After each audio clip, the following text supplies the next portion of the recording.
안녕하세요. 혹시 아이의 어떤 행동이 마치 끝없이 반복되는 고리처럼 느껴질 때가 있으신가요? 오늘은 바로 그 이유를 파헤쳐보는 아주 새로운 방법에 대해 이야기해 볼 거예요. 이거 정말 많은 부모님들이나 아이를 돌보는 분들이라면 한 번쯤은 겪어보셨을 정말 답답한 상황이죠. 아니, 아무리 혼내고 타일러 보고 설명해 봐도 왜 똑같은 일이 계속 반복되는 걸까요? 자, 여기서 우리가 생각의 전환을 해야 합니다. 이건 흔히 생각하듯 아이의 의지나 참을성 문제, 그게 아니라는 거예요. 사실은 그 행동을 일으키는 아주 예측 가능한 숨겨진 구조의 문제라는 거죠. 이 개념이 좀 막연하게 들릴 수 있으니까요. 아주 흔한 예시, 하나의 이야기 속으로 한번 들어가 볼게요. 아이와 보호자, 그리고 지켜지지 않은 약속에 대한 이야기입니다. 자, 한번 상상해 보세요. 아이 입장에서는 오늘 보호자가 뭘 해주기로 한 그 약속이 세상에서 제일 중요해요. 온 신경이 거기에 쏠려 있는 거죠. 그때 보호자는 정말 아무렇지 않게, 당연하게 이렇게 말하죠. 잠깐만 기다려. 바쁘니까요. 충분히 할 수 있는 말이잖아요. 근데 바로 이 말이 정말 의도치 않게 문제의 스위치를 탁 켜버리는 겁니다. 바로 이 지점이 정말 중요합니다. 아이는요, 보호자의 말을 그냥 조금 기다리라는 뜻으로 듣지 않아요. 그 순간 아이 머릿속에서는 나는 중요한 사람이 아니구나 라는 생각으로 번역이 되어버리는 거예요. 이건 시간에 대한 문제가 아니라 자기 자신의 가치에 대한 문제로 받아들이는 거죠. 그렇게 나는 무시당했다, 나는 중요하지 않다는 생각이 드니까 그게 곧바로 감정적인 폭발로 이어지는 거예요. 왜 맨날 그래? 왜 약속 안 지켜? 하면서요. 사실은 자기 존재가 무시당했다는 그 느낌이 분노로 터져나오는 거죠. 그런데 여기서 정말 이상한 점이 하나 있어요.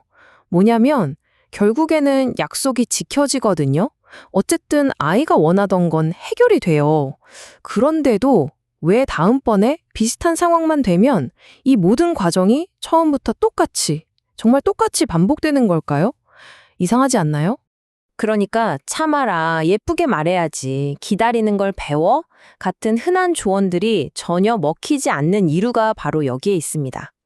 이런 말들은요, 그냥 겉으로 드러난 행동만 지적하는 거잖아요. 그 행동을 만들어낸 저 깊은 곳의 진짜 원인, 그 구조는 전혀 건드리지 못하는 거죠.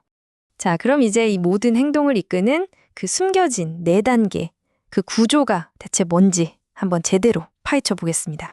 이건 정말 도미노가 넘어가는 것과 같아요. 잘 들어보세요.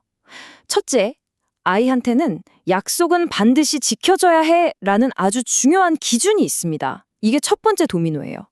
둘째, 그런데 그 기준이 지켜지지 않는 순간, 나는 중요하지 않은 존재인가 봐 라는 부정적인 믿음이 탁 하고 생겨납니다.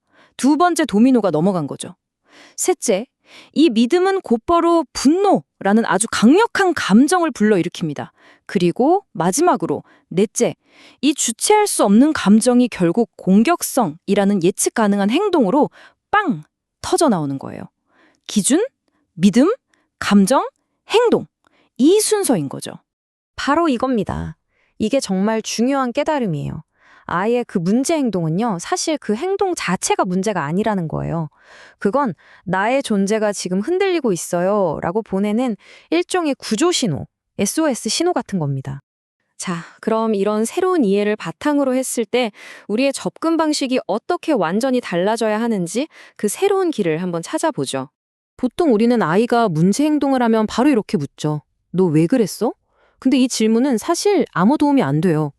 대신에 우리는 아이의 내면, 그 구조를 들여다보는 질문을 해야 합니다. 예를 들면, 그 순간에 어떤 느낌이 들었어? 라든지, 내 안에서 뭔가 중요한 게 깨진 것 같은 느낌이었니? 하고 말이죠. 어떻게 해줬으면 내 마음이 괜찮았을 것 같은지도 물어볼 수 있고요. 보세요. 올바른 질문은요, 우리가 멈추고 싶은 그 행동에서 우리가 진짜로 이해해야 할 구조로 우리의 초점을 완전히 옮겨줍니다. 바로 이 작은 변화, 질문을 바꾸는 것만으로도 아이의 경험을 인정해주게 되고 그 지긋지긋한 반복의 고리를 끊을 수 있는 열쇠를 우리가 주게 되는 겁니다.